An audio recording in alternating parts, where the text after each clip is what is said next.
Episode की starting में हमें एमसी का ओपी लुक दिखाया जाता है, जिसमें कि वह एकदम बेडेस लग रहा होता है। फिर हमें ज़ॉम्बी ड्रैगन को दिखाया जाता है, जो कि एमसी के ऊपर अटैक करने वाला होता है और वह अपने क्लो से एमसी के ऊपर एक जबरदस्त अटैक कर देता है। और दिखने में ऐसा लग रहा होता है कि एमसी का खेल वहीं पर खत्म हो गया, लेकिन हमें दिखाया जाता है कि वहां पर कोई नहीं होता और एमसी उछलकर उसके ऊपर आ चुका होता है और वह वहीं से एक खतरनाक अटैक जनरेट करता है और उसे ज़ॉम्बी ड्रैगन के ऊपर मार देता है, जिससे कि वह ज़ॉम्बी ड्रैगन बिल्कुल पिचक जाता है। और हमें ज़ॉम्बी ड्रैगन को दिखाया जाता है, जिसका कि अटैक के बाद बिल्कुल कचूमर निकल गया होता है और जहां पर ज़ॉम्बी ड्रैगन होता है वहां से खून का फव्वारा उठने लगता है। फिर हमें एमसी को दिखाया जाता है, जो कि ज़ॉम्बी ड्रैगन के पास जाकर उसे लात मारते हुए कहता है, अरे कुत्ते, जल्दी से खड़ा हो जा, मुझे पता है तू अभी तक पूरी तरह नहीं मरा है। ये साला कुत्ता मुझे पागल समझ रहा है क्या? अरे मदरबोर्ड, जल्दी से खड़ा हो जा। और हमें सिस्टम पैनल दिखाया जाता है, जिसमें कि ज़ॉम्बी ड्रैगन की एबिलिटी एक्टिवेट होने का नोटिफिकेशन होता है और उसके खून में से बुलबुले उठने लगते हैं, जहां से ज़ॉम्बी ड्रैगन के छोटे छोटे मिनियंस बनने लगते हैं। फिर हमें उसका पैनल दिखाया जाता है, जिसे मैं तो एक्सप्लेन नहीं करने वाला। एमसी यह सब देखकर बहुत ज्यादा चिढ़ जाता है और वह कहता है वह, और उसका उल्टी जैसा मुंह बन जाता है। फिर वे मिनियंस एमसी की तरफ अटैक करने के लिए दौड़ने लगते हैं। उनको आते हुए देखकर एमसी हवातोंग की सोर्ड को उठा लेता है और वह कहता है, चलो हंट को शुरू करते हैं। और एमसी उस सोर्ड के ऊपर अपना ऑरा कंसंट्रेट करने लगता है, जिससे कि वह सोर्ड रेड कलर की ग्लो करने लगती है और उसके अंदर से एनर्जी बाहर आने लगती है और वह उन मिनियंस की तरफ अटैक करने के लिए रश करता है। फिर एमसी इतनी तेजी से अटैक करता हुआ जाता है और वह उनके हाथ, पैर, नाक, कान सब कुछ गाजर मूली की तरह काटते हुए आगे बढ़ता जाता है। वह उन मिनियंस को इस तरह से चीरता है जैसे कि वह उनके सामने कुछ नहीं है। फिर हमें कई सैकड़ों मिनियंस को एमसी की तरफ भागते हुए दिखाया जाता है, लेकिन इनसे भी एमसी नहीं डरता और वह मूनलाइट स्लैश नाम की स्किल का यूज करता है, जिससे कि वह एक ही बार में सभी मिनियंस को गाजर मूली की तरह काट देता है। किसी के हाथ, कान, नाक, आंख सब कुछ इधर उधर बिखर जाते हैं और उन सब को काटने के बाद वह एक हीरो की तरह पोज मारता है और वह कहता है, चलो यह तो ठीक है कि मैं अभी तक मेरी स्किल्स को भूला नहीं हूँ। लेकिन इतने में ही हमें दिखाया जाता है ज़ॉम्बी ड्रैगन एमसी की तरफ एक नुकीली नोक से हमला कर देता है और हमें दिखाया जाता है कि वह अटैक एमसी के ऊपर बहुत जोर से लगता है, लेकिन वह अटैक एमसी को छू भी नहीं पाता और एमसी उसे पहले ही पकड़ लेता है। यह देखकर ज़ॉम्बी ड्रैगन बहुत ज्यादा हैरान हो जाता है। एमसी कहता है, तुम साले कुत्ते, क्या अब तुम्हारा मन हो गया है मेरे से फाइट करने के लिए? चलो अब मुझे एंटरटेन करो। और वह उस नोक से ज़ॉम्बी ड्रैगन को जमीन से बाहर निकाल के ऊपर फेंक देता है और हमें दिखाया जाता है एक मांस का लोथड़ा जमीन से निकल के ऊपर की तरफ जा रहा होता है, जो कि और कोई नहीं ज़ॉम्बी ड्रैगन होता है। और एमसी यहीं पर नहीं रुकता और वह अपना हिडन मूव यूज करता है, जो कि होता है बर्ड फ्लिप। और वह अपनी मिडल फिंगर से ज़ॉम्बी ड्रैगन के टुकड़े टुकड़े कर देता है, जिससे कि ज़ॉम्बी ड्रैगन वहीं पर खत्म हो जाता है और ज़ॉम्बी ड्रैगन के पार्टिकल हवा में ही गायब होने लगते हैं। और एमसी स्वैग से, अरे ये क्या करने लग रहा है, ओ नहीं, और वह जमीन पर आकर अपनी नाक में उंगली करने लगता है और फिर वह जोर जोर से हंसने लगता है। ये साला कुत्ता, यह मेरी बराबरी करेगा।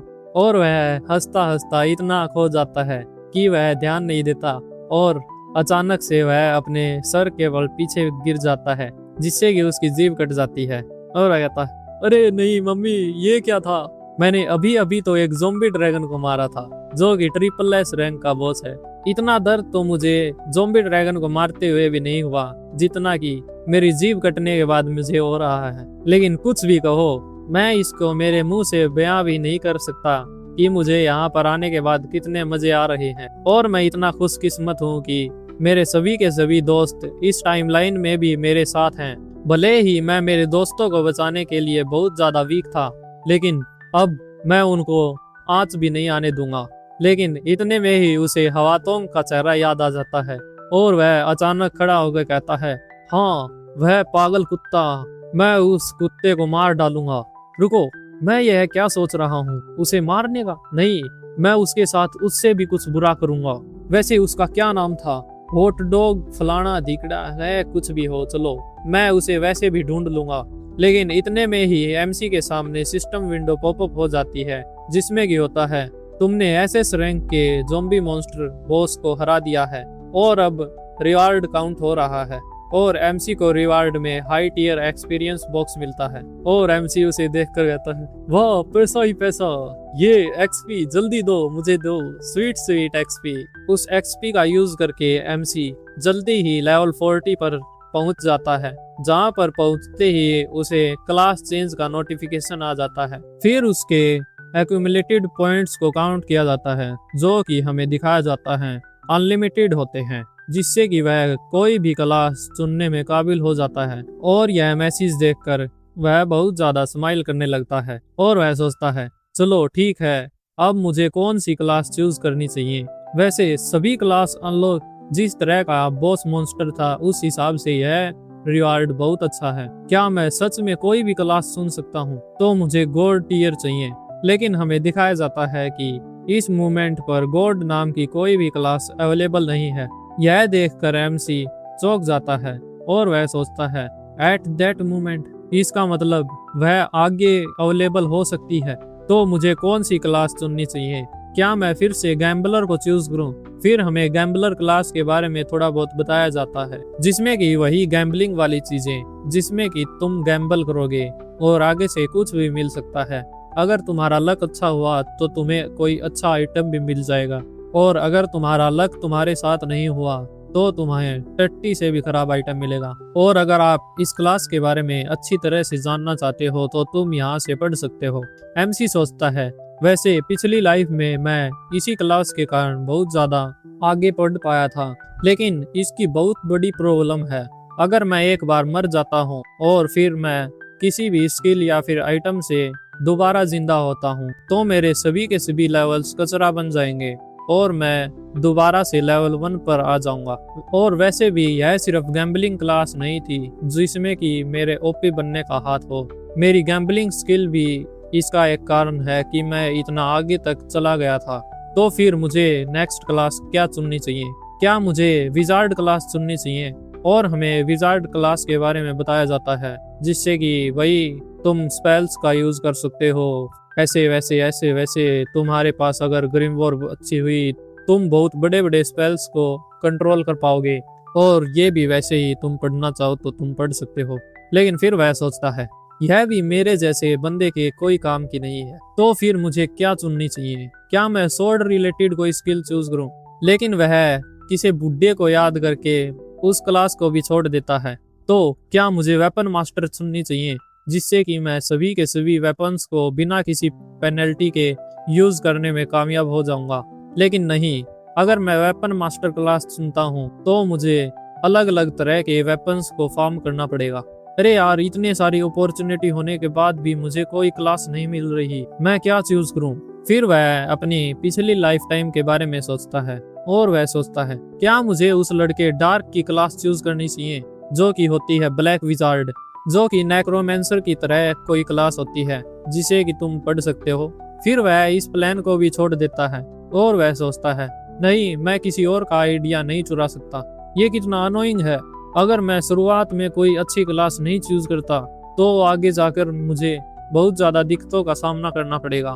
फिर हमें अलग अलग क्लास को दिखाया जाता है, जैसे समनर, परिस्ट, आर्चरर, असैसिन, ऐसे करके बहुत ज्यादा क्लास, लगभग 300 क्लास होती हैं। लेकिन एमसी को कोई भी पसंद नहीं आती। इतने में ही सिस्टम मैसेज पॉपअप होता है और वह कहता है, क्लास सिलेक्शन का टाइम एक्सपायर हो गया है।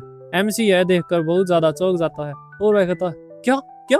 अरे ऐसा मत करो, मुझे सिर्फ 1 मिनट दे दो, मैं मेरी गैम्बलर क्लास को ही चूज कर लूंगा, मैं प्रॉमिस करता हूँ, मुझे सिर्फ 1 मिनट दे दो। और मैसेज पर वो होता है, तुम्हारी क्लास फिर से लॉक हो गई है, जैसा कि तुमने कोई भी क्लास को डिसाइड नहीं किया था।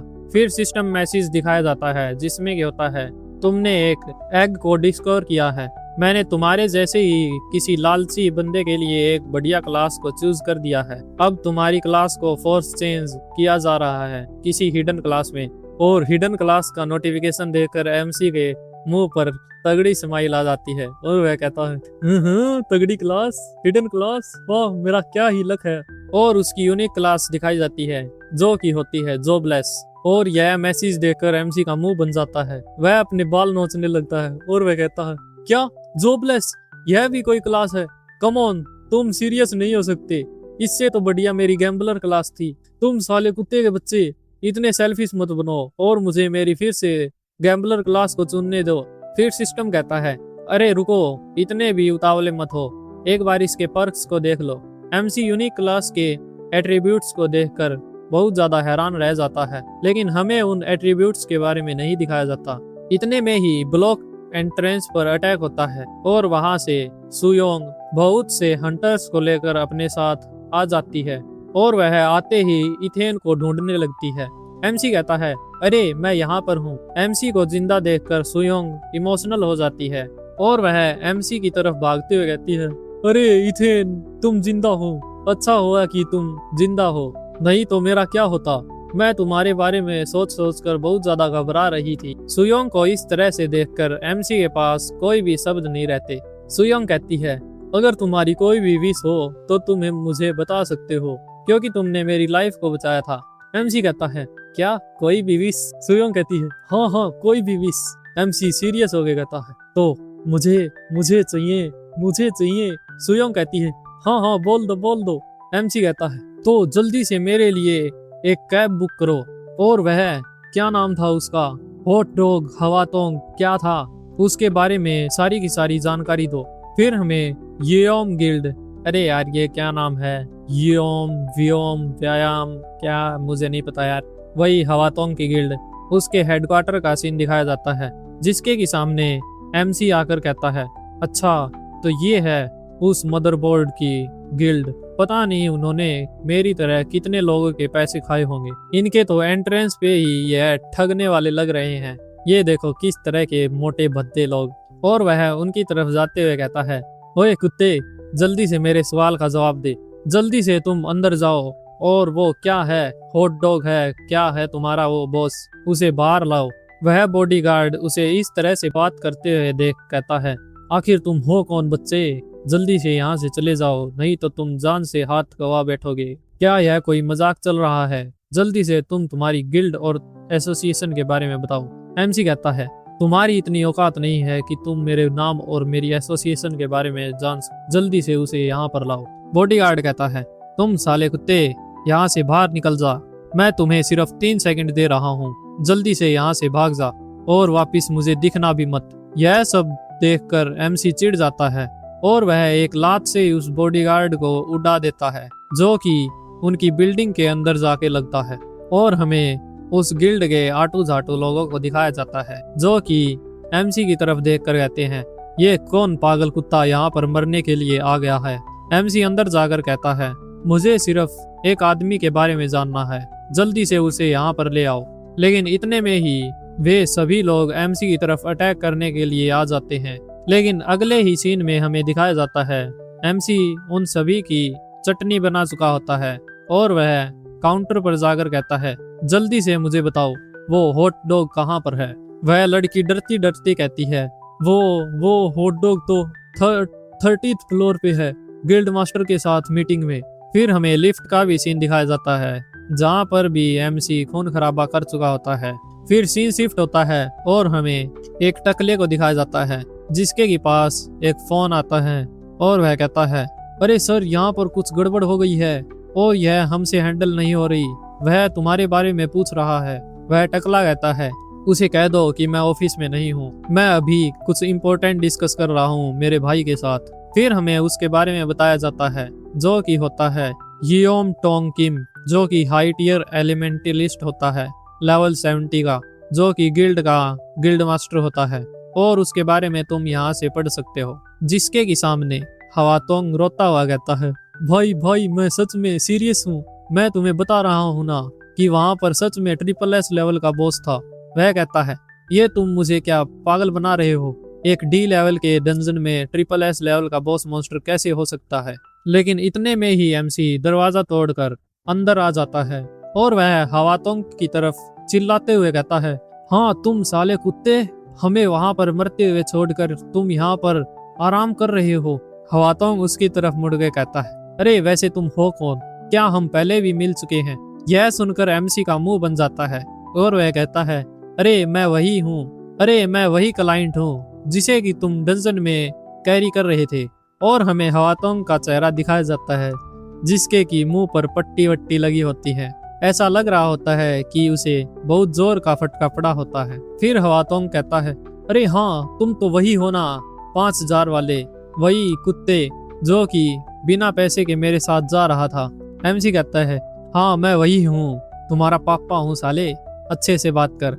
हवातोंग कहता है, अरे तुम यहाँ से जल्दी से चले जाओ, यह कोई सेंस ही नहीं बना रहा कि तुम्हारे जैसा सब 10 प्लेयर वहां से जिंदा वापिस आ जाए। रुको, अब मुझे यह मत कहना कि तुमने उस SSS लेवल के बॉस मॉन्स्टर को मार दिया, क्योंकि यह बिल्कुल भी पॉसिबल है ही नहीं। MC बहुत ही सीरियस हो जाता है और वह कहता है, हाँ अगर मैंने मार भी दिया तो तुम्हें क्या, और मैं यहाँ पर तुम्हें ही लेने आया हूँ। आखिर कौन टैंक अपनी पार्टी मेंबर को पीछे छोड़कर अपनी जान बचाकर भागता है? यह सब सुनकर हवातोंग का पसीना छूटने लगता है। लेकिन इतने में ही उसका भाई बोल पड़ता है, ओए लाल कपड़ा, जल्दी मैनर्स में रहो, तुम्हें नहीं पता क्या तुम कहाँ पर खड़े हो? ये कोई छोटे मोटे इंसिडेंट होते रहते हैं, और वैसे भी यह कोई ऐरा गैरा आदमी नहीं, यह गिल्ड मास्टर जो कि मैं हूँ, मेरा भाई है। मुझे नहीं पता कि तुम्हारे और इसके बीच में क्या गड़बड़ी हुई है, लेकिन यह एटीट्यूड यहाँ पर नहीं चलेगा। MC उसकी तरफ देखकर कहता है, तो तुम्हें तुम्हारे बेबी ब्रदर को एजुकेट करना चाहिए। और MC हवातोंग के ऊपर मुट्ठी मार देता है। उसके ऊपर मुट्ठी लगते ही हवातोंग का पिचक जाता है सर, और वह हंसते हुए कहता है, ओह तुम्हारा बेबी ब्रदर तो और भी घटिया लगने लगा है। अपने भाई की ऐसी हालत देखकर वह गिल्ड मास्टर गुस्से में आ जाता है और वह MC की तरफ अटैक करते हुए कहता है, मेरा प्यारा छोटा भाई, तुम कुत्ते के बच्चे, तुम्हें इसका पे करना पड़ेगा। MC उसकी स्किल्स को देखकर कहता है, मदरबोर्ड, यह कैसी स्किल थी? लेकिन कुछ भी कहो, यह दिखने में बहुत ही बढ़िया लग रही है। गिल्ड मास्टर के अंदर से आग बाहर निकल रही होती और वह गुस्से में कहता है, मुझे नहीं पता कि तुम कहां से आए हो और मुझे अब जानना भी नहीं। तुम साले कुत्ते पहले तो बिना बुलाए यहाँ पर आते हो और फिर मेरे ही सामने मेरे भाई को हर्ट करने की हिम्मत। और गिल्ड मास्टर के शरीर पर फायर का आर्मर आ जाता है जो कि होता है फ्लेम एम्परर आर्मर, जिसमें कि वह पूरा बैडेस लग रहा होता है। और वह कहता है, अगर तुम्हें मरना ही है तो मैं तुम्हारी यह इच्छा भी पूरी कर दूंगा, मैं तुम्हें जिंदा जला दूंगा, तुम कुत्ते। फिर MC गिल्ड मास्टर के नाम का मजाक बनाने लगता है और वह कहता है, आखिर कोई पेरेंट्स तुम्हारे जैसा नाम अपने बच्चे का कैसे रख सकता है? यह सब सुनकर वह और भी ज्यादा गुस्सा हो जाता है और वह गुस्से में रहता है, अरे तुम्हारी हिम्मत कैसे हुई? अब तुम मेरे फैमिली के बारे में भी बोल रहे हो। लेकिन MC उसकी बातों पर बिना ध्यान दिए कहता है, चलो अब मेरे रुपए जो तुमने मुझसे लूटे थे वह वापस करो। चलो जल्दी से तुम्हारे बेबी ब्रदर को मेरे लूटे हुए पैसे वापस देने के लिए कहो, नहीं तो मैं तुम्हारे भाई जैसा ही हाल कर दूंगा। MC की बातें सुनकर गिल्ड मास्टर हंसने लगता है और वह कहता है, वाह बच्चे, तुम में हिम्मत तो है। और वह MC की तरफ अपनी स्किल को एक्टिवेट करके अटैक करने के लिए बढ़ जाता है। उसकी स्किल का नाम होता है बूम बूम बॉल। ये कैसी स्किल है यार, बूम बूम बॉल। MC उसको अपनी तरफ आते हुए देखकर उसके सर पर भी उसी तरह से मुट्ठी मारता है और वह कहता है, तुम पागल कुत्ते, तुम्हारे कारण यहाँ पर बहुत ज्यादा गर्मी हो रही है। और वह एक ही मुट्ठी में उसका फ्लेम एम्परर आर्मर को डिस्ट्रॉय कर देता है और MC के एक ही अटैक में उसका कचूमर बन जाता है। क्या मेरा मिलियंस डॉलर का फ्लेम एम्परर आर्मर एक ही अटैक में टूट गया, सिर्फ एक अटैक में? और वह पड़ा पड़ा कहता है, आखिर तुम हो कौन? क्या तुम्हें पता भी है तुमने अभी अभी क्या किया है? अब तुम मरने वाले हो, तुम पागल कुत्ते। लेकिन एमसी उसकी और कोई ध्यान नहीं देता और वह उसे अपने पैर से और दबाने लगता है और वह कहता है, अरे तुम कोई भी हो, मुझे उससे कोई फर्क नहीं पड़ता, सिर्फ जल्दी से मेरे पैसे मुझे वापस दे दो और इसे भी छोड़ो, जल्दी से मुझे तुम्हारे सेफ का पासवर्ड बता दो, मैं खुद ले लूंगा। गिल्ड मास्टर सोचता है, नहीं, यह इतना काम कैसे रह सकता है, यह जानने के बावजूद कि हम लोग पीयू के साथ एसोसिएट हैं और मैं इसे मेरे वोल्ट का पासवर्ड तो बिल्कुल नहीं बताने वाला, क्योंकि उसमें मेंबरशिप के पैसे, अगर मैंने ऐसा किया तो वे लोग मुझे मार डालेंगे। और वह गुस्से में एमसी से कहता है, तुम साले कुत्ते, मैं पासवर्ड बिल्कुल भी नहीं बताने वाला। एमसी कहता है, पहले तो मैं सिर्फ आधे ही पैसे लेने वाला था, लेकिन अब मैं सेफ से कुछ भी नहीं छोड़ने वाला। गिल्ड मास्टर मन ही मन सोचता है, हाँ देखते हैं, यह टाइटेनियम का बना है, इसे तोड़ना कोई बच्चों का खेल नहीं है। एमसी सेफ के पास जाकर कहता है, क्या तुम्हें हिडन स्पेल देखना है? देखो, मैं इसे ओपन करने के लिए वह हिडन स्पेल चलाने वाला हूँ। गिल्ड मास्टर कहता है, क्या यह नहीं हो सकता, तुम ब्लफ कर रहे हो, तुम्हें वह स्पेल बिल्कुल भी नहीं आता। और वह सोचता है, मैंने सुना तो था कि ऐसा स्पेल होता है जिससे कि हम किसी भी लॉक को अनलॉक कर सकते हैं, लेकिन क्या यह हो सकता है कि ये लड़का भी कंसेप्चुअल ब्रेकडाउन उसको जानता हो? एमसी ओरा फार्मिंग करते हुए उस सेफ का हैंडल पकड़ लेता है और वह कोई स्पेल वेल यूज नहीं करता और ब्रूट फोर्स से उसका दरवाजा तोड़ देता है। यह देखकर गिल्ड मास्टर हैरान रह जाता है और वह मन ही मन सोचता है, क्या इसने टाइटेनियम अलॉय का बना हुआ सेफ सिर्फ अपने हाथों से तोड़ दिया? और एमसी डेविलियस स्माइल देते हुए कहता है, ये देखो मेरी ultimate unlock skill, physical breakdown. इतना पिटने के बाद भी गिल्ड मास्टर खड़ा होके एमसी को डराने की कोशिश कर रहा होता है और वह कहता है, तुम लड़के इसे अकेला छोड़ दो, नहीं तो जो तुम्हारे साथ बाद में होने वाला है उसका जिम्मेदार तुम ही होगे। लेकिन अचानक एमसी गिल्ड मास्टर की तरफ एक अटैक कर देता है।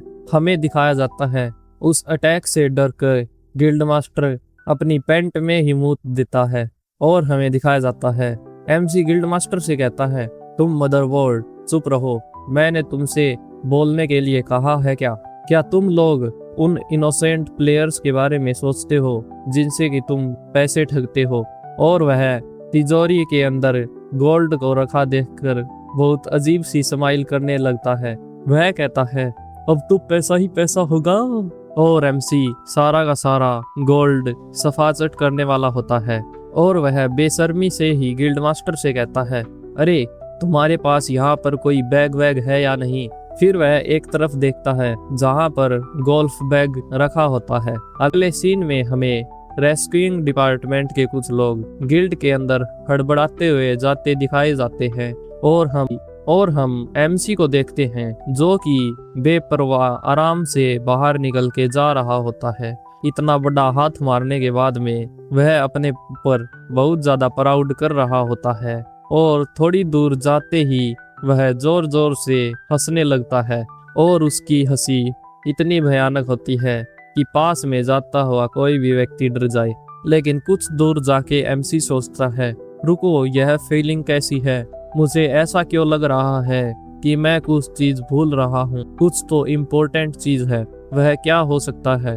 रुको एक मिनट, हाँ अब मुझे पता चला, मेरे कंचे गर्मी के कारण बहुत ज्यादा दिक्कत दे रहे थे। और हमें दिखाया जाता है एमसी आइसक्रीम के मजे ले रहा होता है और वह आइसक्रीम खाते हुए सोचता है, चलो यह तो खुशी की बात है कि मुझे यह याद आ गया, लेकिन अभी भी मुझे इनसिक्योर क्यों फील हो रहा है? क्या मैंने उन दोनों को कुछ ज्यादा ही पीट दिया है?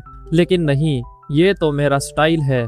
लेकिन अगले ही सीन में हम देखते हैं एमसी के फोन पर सोरा का कॉल आ रहा होता है और वह उसे देखकर परेशान हो जाता है। वह मन ही मन सोचता है, क्या सोरा और आरिम ने भी मेरी तरह अपनी पावर्स को अवेकन कर लिया है? वह कॉल का जवाब देता है और हमें सोरा को दिखाया जाता है जो कि बहुत ज्यादा परेशान और हड़बड़ी में लग रही होती है। वह एमसी से कहती है, आरिम, उसकी सिचुएशन और भी ज्यादा क्रिटिकल हो रही है, मुझे नहीं पता मैं क्या करूं।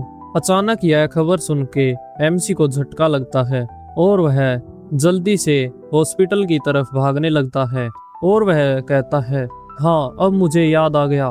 फिर हमें बताया जाता है जो अर्थ का फेज 2 है वह एमसी के पाइथन डंजन के अंदर ही शुरू हो गया था। जो टाइम स्टॉप्ड हो गया था एमसी की टाइमलाइन रिवाइंड करने के कारण वह दोबारा से रिज्यूम हो गया है। इसका मतलब सोरा और आरिम भी जो गेम में सोरा आरिम थी वह बन गई होंगी, और अगर हिस्ट्री दोबारा से रिपीट हुई तो इसका मतलब है आरिम कुछ ही दिनों में मरने वाली है।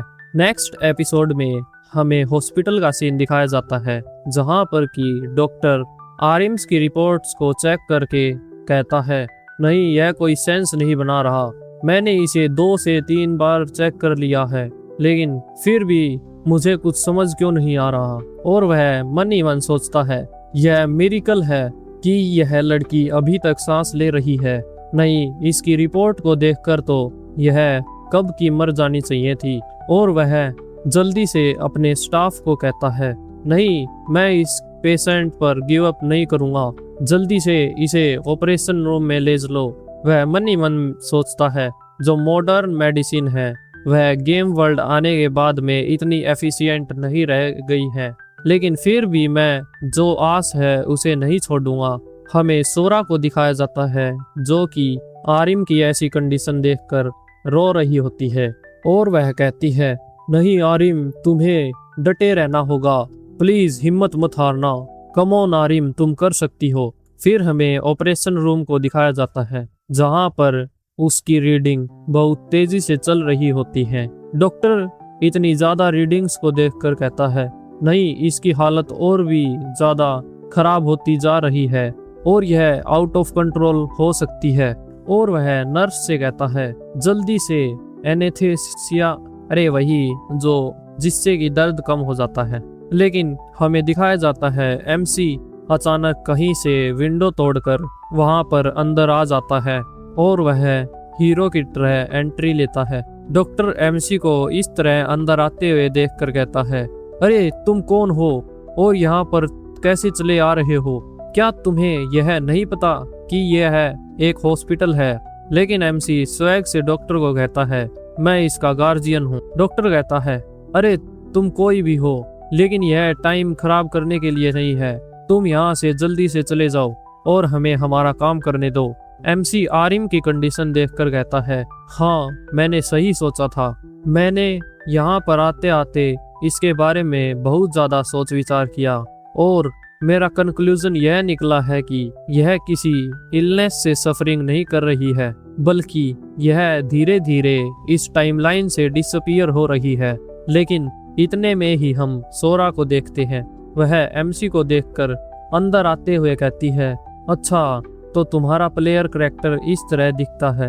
एमसी कहता है, हाँ लेकिन हम इसके बारे में बाद में बात करेंगे, क्योंकि पहले मुझे तुमसे कुछ जरूरी पूछना है। क्या तुम्हें कुछ ऐसा याद आया है जो कि तुम बहुत पहले भूल गए थे? सोरा कहती है, नहीं ऐसा तो कुछ नहीं है। एमसी मन ही मन सोचता है, यह बहुत स्ट्रेंज बात है कि इसे मेरा कैरेक्टर याद नहीं है। अगर इसके बारे में सोचा जाए तो मुझे भी मरने के बाद ही मेरी सारी मेमोरी वापस मिली थी। क्या यह हो सकता है कि सभी की अलग अलग कंडीशंस हो सेव्ड डाटा को अनलॉक करने की? फिर वह सोरा से कहता है, वो सब चीजें छोड़ो और मुझे यह बताओ आरिम के साथ यह सब कब हुआ? सोरा कहती है, वैसे तो यह ठीक थी, लेकिन जब से इसका कैरेक्टर प्लेयर ट्रांसफॉर्मेशन हुआ है तभी से इसकी हालत ऐसी हो गई है। और वह एमसी को अच्छी तरह से बताने लगती है। वह कहती है, हर रोज की तरह उसने अच्छी तरह से खाना खाया और पिया था और यह जब तक सही चल रहा था तब तक सिस्टम विंडो पॉपअप नहीं हुई, और जिस टाइम उसकी सिस्टम विंडो पॉपअप हुई तभी से कोई और ही लग रही थी, जैसे कि वह आरिम है ही नहीं। हम दोनों को यह जानकर बहुत ज्यादा एक्साइटमेंट हो गई थी कि अब हमारे लेवल कैप हट गई है और हम भी और प्लेयर्स की तरह अब लेवल अप कर सकते हैं। लेकिन आरिम बहुत जोर से ब्लड को खांसने लगी। यह देखकर मैं बहुत ज्यादा डर गई थी। मुझे लगा कि आरिम मरने वाली है और मैंने उसी वक्त तुम्हें कॉल करके इन्फॉर्म कर दिया था। नेक्स्ट सीन में हमें एमसी को दिखाया जाता है जो कि डॉक्टर को पैसों से भरा वह बैग दे रहा होता है और वह कहता है, डॉक्टर ये लो इसके सभी के सभी मेडिकल बिल्स के पैसे। एमसी सोचता है जो 5 साल मैंने रिवाइंड किए थे वह 1 साल पहले खत्म हो गए हैं और जो दोनों के दोनों टाइमलाइन थी वह एक में मिलने लगी है, जिसके की कारण जो रिवाइंड की गई टाइमलाइन थी वह एक्चुअल टाइमलाइन पर ओवरलैप करने लग रही है और जो रिवाइंडेड टाइमलाइन थी उसमें आरिम अब तक मर चुकी थी। इसी कारण से आरिम की यह हालत हो गई है क्योंकि दोनों टाइमलाइन में आरिम की एग्जिस्टेंस कॉन्ट्राडिक्ट कर रही है। आरिम को तो अब तक मर जाना चाहिए था पुरानी टाइमलाइन के हिसाब से।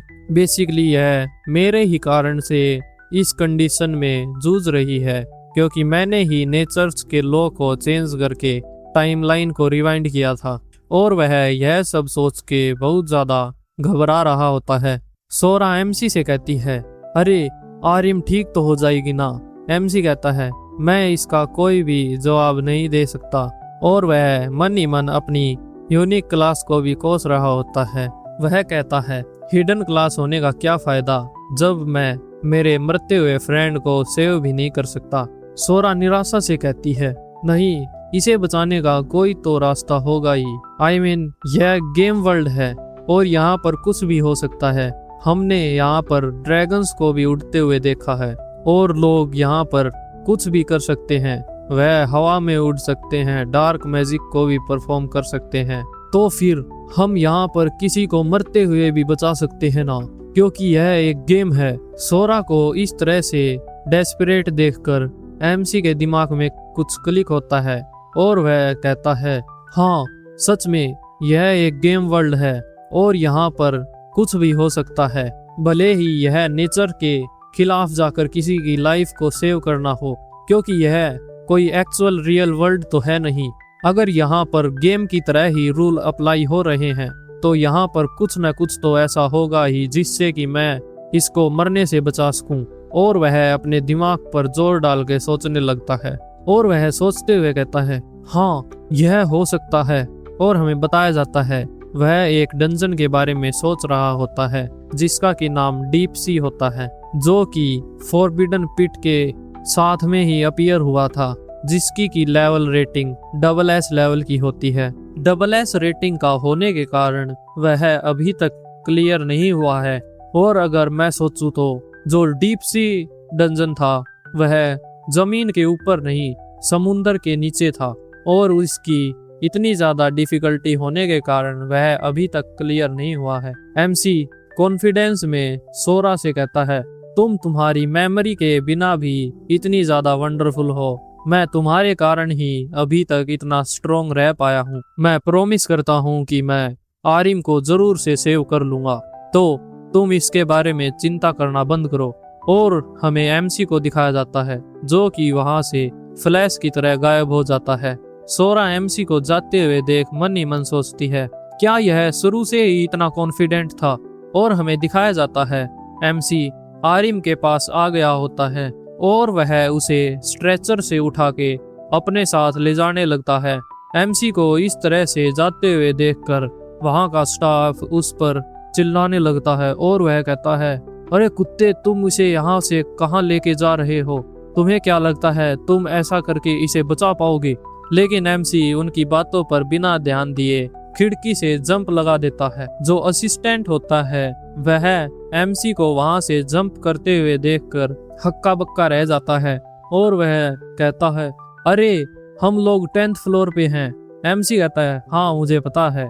और एमसी वहां से छलांग लगा के बाहर आ जाता है और वह सीधा कार के ऊपर आकर लैंड करता है। कार का मालिक एमसी के ऊपर चिल्लाने लगता है। एमसी यहाँ पर ही नहीं रुकता, वह उस बाइकर को लात मार के उड़ा देता है और वह आरिम को अपने साथ ले जाते हुए कहता है, अरे तुम मुझे कॉल कर लेना, मैं इसके लिए तुम्हें कंपनसेट कर दूंगा। और एमसी आरिम को वहां से ले जाता है, खाया जाता है, जो कि अपने क्लाइंट से कह रहा होता है, तो मैं तुम्हारी किस तरह मदद कर सकता हूँ। और हमें दिखाया जाता है वह क्लाइंट और कोई नहीं गिल्ड मास्टर होता है। फिर हमें उस मिस्टीरियस आदमी के नाम के बारे में बताया जाता है, जो कि होता है एच। गिल्ड मास्टर यहाँ पर एमसी से बदला लेने के लिए आया होता है और वह एच से उसका काम तमाम करने के लिए कहता है, लेकिन एच सीधा गिल्ड मास्टर का फायदा उठाते हुए कहता है, तो जैसा कि तुम्हें पता है मैं अब ब्रेक पर हूँ और मैं ब्रेक के दौरान कोई भी काम नहीं करता, तो अगर तुम्हें कोई रिक्वेस्ट करनी है तो मैं उसका डबल चार्ज करूँगा। यह सुनकर गिल्ड मास्टर कहता है, अरे यार तुम हमारे साथ ऐसा कैसे कर सकते हो। फिर हमें तेगक गिल्ड की बिल्डिंग को दिखाया जाता है, जिसमें कि फिलहाल एच और गिल्ड मास्टर होते हैं और यह गिल्ड एच की ही होती है। गिल्ड मास्टर एच को मनाते हुए कहता है, यार एच मुझे तो लगा था कि हम दोनों बिजनेस पार्टनर से ज्यादा कुछ बढ़कर हैं, लेकिन तुम तो अपने रंग यहाँ पर दिखा रहे हो। हमने पिछले बीते सालों में कितने सारे कॉन्ट्रैक्ट किए और हमने बहुत से मिलियंस डॉलर तुम्हारी गिल्ड को भी दिए हैं, क्या तुम एक बार के लिए हमारे लिए एक्सेप्शन नहीं कर सकते। एच गिल्ड मास्टर की तरफ तीखी नजरों से देखकर कहता है, यही बात तुम जैसे लोगों की मुझे बिल्कुल भी पसंद नहीं आती। और वह उन लोगों पर अपना प्रेशर रिलीज कर देता है। गिल्ड मास्टर इससे बहुत ज्यादा डर जाता है और वह उससे माफी मांगने लगता है, लेकिन इतने में ही एच को किसी का कॉल आता है। वह कॉल रिसीव करते हुए कहता है, अरे अब तुम्हें क्या हुआ। दूसरी तरफ से एक लड़का कह रहा होता है, सर यहाँ पर कुछ प्रॉब्लम हो गई है, हमारे सभी के सभी बंदों को किसी ने बुरी तरह से पीट डाला है। एच कहता है, अरे अच्छे से बताओ क्या हुआ। वह लड़का कांपते हुए कहता है, सर पता नहीं, एक लड़का यहाँ पर एक लड़की को लेकर आया, पता नहीं वह कहाँ से आ टपका और वह हमें जान से मारने की धमकी देने लगा। हम सभी ने उसे एक अच्छा सा सबक सिखाने की कोशिश तो करी, लेकिन इतने में ही एच कहता है, लेकिन तुम सभी के सभी हार गए। तुम सालों कुत्तों, तुम्हें मैंने एक काम दिया था, वह भी तुमसे अच्छे से नहीं हो रहा। वह लड़का डिफेंड करते हुए कहता है, सर हम उसके सामने बिल्कुल पावरलेस थे। एच कहता है, उसे छोड़ो और यह बताओ कि कैजुअलिटी कितनी हुई इस चीज में। फिर हमें डबल एस लेवल के डंजन को दिखाया जाता है, जिसके की सामने उनके सभी के सभी बंदे बुरी हालत में पिटकर पड़े होते हैं। वह लड़का कहता है, सर हमारा एक भी बंदा नहीं मरा है, सभी को इंटरमीडिएट लेवल की इंजरीज हुई हैं बस। वह हमारे पास आकर डिमांड करने लगा, या तो तुम लोग इस लड़की को हील करो या फिर मैं तुम्हें मार डालूंगा।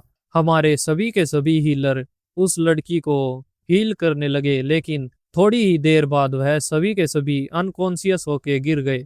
एच कहता है, अरे इसे छोड़ो और मैं तुमसे डंजन के बारे में पूछ रहा हूँ, वह बताओ। वह लड़का कहता है, सर वह डंजन के अंदर जाने से पहले उसने हमसे सभी के सभी हमारे आइटम्स को छीन लिया। वो साला कुत्ता, उसने हमारे कपड़े तक नहीं छोड़े। एच उसके हुलिये के बारे में पूछता है। वह बताता है, वो लड़का बिल्कुल चोमू जैसा लग रहा था। उस लड़के के लाल स्पाइकी बाल थे। लाल स्पाइकी बालों के बारे में सुन के गिल्ड मास्टर चिल्लाकर कहता है, हाँ यह वही लड़का है जिसने मेरी यह हालत की है। एच यह सुनकर थोड़ा बहुत एमसी के अंदर इंटरेस्ट लेने लगता है और वह क्रीड को कॉल करके कहता है, अरे क्रीड, मेरे पास तुम्हारे लिए एक जॉब है। क्रीड का नाम सुनकर गिल्ड मास्टर बहुत ज्यादा हैरान रह जाता है। जो क्रीड है वह एसेसन की रैंक में नंबर 1 पर है फिलहाल। गिल्ड मास्टर एमसी के बारे में क्रीड को सब कुछ बता देता है और वह उसको लोकेशन भी दे देता है। और हमें क्रीड की तरफ का सीन दिखाया जाता है, जिसके के ऊपर कुछ लोग अटैक करने के लिए आए होते हैं और क्रीड उन सबको सुला चुका होता है। गिल्ड मास्टर से एक लड़के के बारे में सुनकर वह भी एक्साइटेड हो जाता है और वह कहता है, क्या सिर्फ एक लड़का? और हमें दिखाया जाता है एक स्नाइपर क्रीड की ओर निशाना लगाकर बैठा होता है और वह गोली चलाते हुए कहता है, तुम कुत्ते मर जाओ।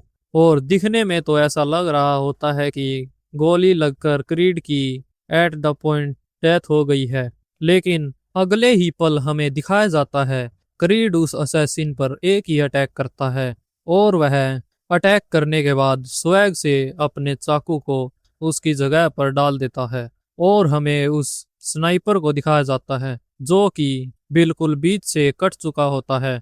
भाई यार, यह देखकर ऐसा लगता है कि क्रीड यार सच में है यार कुछ तो बंदे में। चलो वापिस आते हैं। स्नाइपर को मारने के बाद क्रीड कहता है, तुम्हारी बातों से तो यह लग रहा है कि वह बंदा कुछ स्किल्ड है। मैं तुम्हारे जैसे स्किल्ड बंदे के साथ फाइट करने के लिए मरा जा रहा हूँ यार। गिल्ड मास्टर कहता है, तुम आज भी वैसे के वैसे ही हो। फिर हमें पूरी तरह से क्रीड को दिखाया जाता है जो कि दिखने में तो खतरनाक लग रहा होता है और वह एसेसिन रैंक में नंबर 1 पर होता है। वह कहता है, मुझे यह मिशन कोई ऑर्डिनरी तो नहीं लग रहा है। तुमने क्या कहा? Red heard. यह सुन के मुझे एक्साइटमेंट क्यों हो रही है? क्या वह सच में स्ट्रोंग है? फिर हमें डीप सी डंजन का सीन दिखाया जाता है जहां पर कि एक केकड़े जैसा मॉन्स्टर एमसी की तरफ अटैक करने के लिए आ रहा होता है और हमें उस केकड़े की इंफॉर्मेशन दिखाई जाती है जिसे तुम यहाँ से पढ़ सकते हो।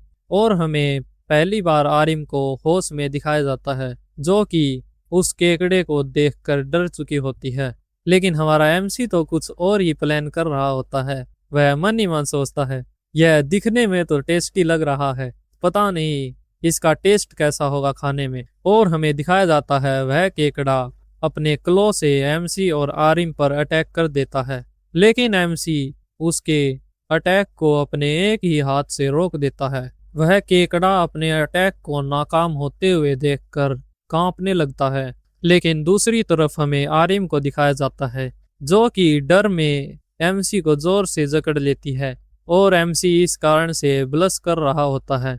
एमसी उस केकड़े को इजीली उठाकर एक तरफ फेंक देता है। एमसी को इस तरह से लड़ते हुए देखकर आरिम बहुत ज्यादा खुश हो जाती है और वह उसकी तारीफ करने लगती है, लेकिन एमसी शर्माते हुए कहता है, अरे वह तो ठीक है, लेकिन तुम्हें मेरी हाथ को छोड़ देना चाहिए अब। इसका एहसास होते ही आरिम एमसी के हाथ को एक तरफ झटक देती है और आरिम भी शर्माते हुए कहती है, अरे सॉरी, मैं सच में बहुत ज्यादा डर गई थी। एमसी कहता है, अरे तुम्हें माफी मांगने की कोई जरूरत नहीं है, अब हम बॉस मॉन्स्टर को हराने वाले हैं। लेकिन आरिम एमसी की बातों पर ध्यान न देकर उससे पूछती है, वैसे तुम पहले किस बारे में बात कर रहे थे? एमसी कहता है, क्या तुम्हारे कहने का क्या मतलब है? आरिम एमसी से कहती है, चलो तो यह बताओ कि मैं पहले किस तरह की पर्सन थी। और वह एमसी की तरफ आशा भरी नजरों से देख रही होती है। एमसी के पास उसका कोई जवाब नहीं होता और वह कहता है, तुम पहले कभी भी इस तरह के डेंजर से डरती नहीं थी और इसकी वजह तुम हमेशा अपनी लाइफ को दांव पर लगाती थी और लोगों को प्रोटेक्ट करने के लिए। एमसी से यह सुनकर आरिम को विश्वास नहीं होता और वह कहती है, क्या सच में? एमसी कहता है, यह इमेजिन करना बहुत ही ज्यादा मुश्किल है क्योंकि पहले मैं बहुत ही ज्यादा फिसड्डी था। आरिम एमसी से पूछती है, क्या मैंने तुम्हें कभी भी डेंजर से बचाया है?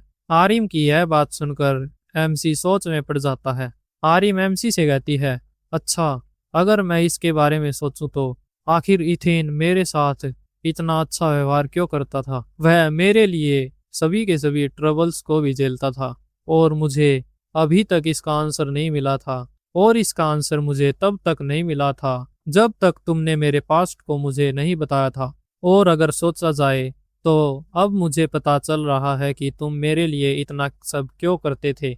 और वह कैजुअली एमसी से कह देती है, क्या तुम पहले मुझे लाइक करते थे? एमसी को आरिम से ये अचानक यह सवाल पूछने की बिल्कुल भी उम्मीद नहीं थी और यह सुनकर वह टमाटर जैसा लाल हो जाता है।